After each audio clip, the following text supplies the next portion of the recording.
Баршаңызға сәлем. Бүгін сіздермен бірге өте дәмді пияз нан жасаймыз. 30 минутта дайын болады. Өте жұқа, әдемі, өте дәмді.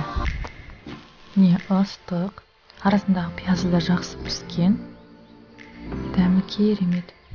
Отбасыңызға міндетті түрде ұнайды. Ал енді пияз нанның қамырын жасаймыз. 300 мл су, 1 қасық майонез, 3 қасық қаймақ. Мөлшеріне қарай тұз қосамыз. Мен 2 шай қасық тұз қостым. Жақсылап араластырып, 350-400 грамм ұн қосып, қамыр жасап илеп аламыз. Міне, дәл осындай қамыр шықты. 4 пиязды жақсылап ашып, жуып тазалап, майдалап, ұсақтап турап аламыз. Барлығын турап болғаннан кейін табаға құйып, пиязымыз қызарғанша жақсылап қуырып аламыз.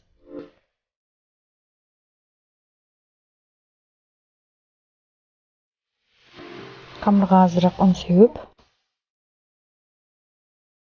кішкене илеп аламыз.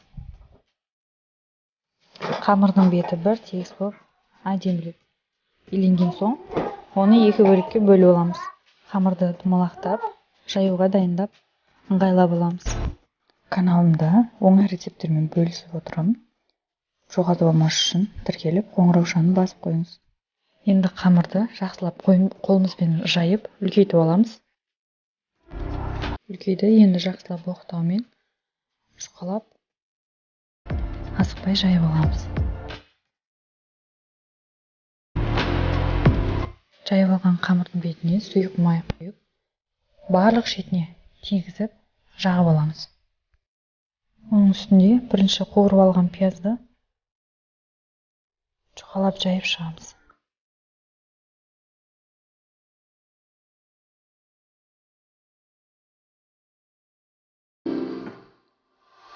Енді қамырды бір шетінен бастап, домалақтап, орап, жинап аламыз.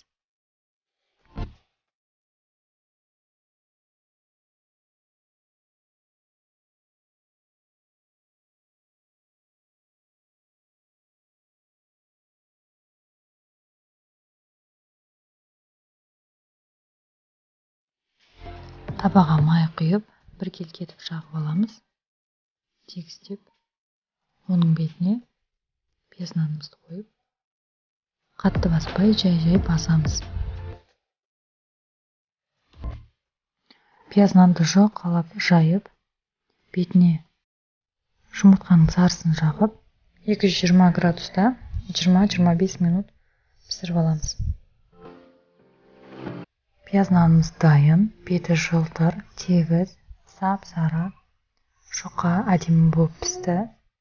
Дәмі өте керемет. Бір жесеңіз, қайтып міндетті түрде жасап жегіңіз келеді.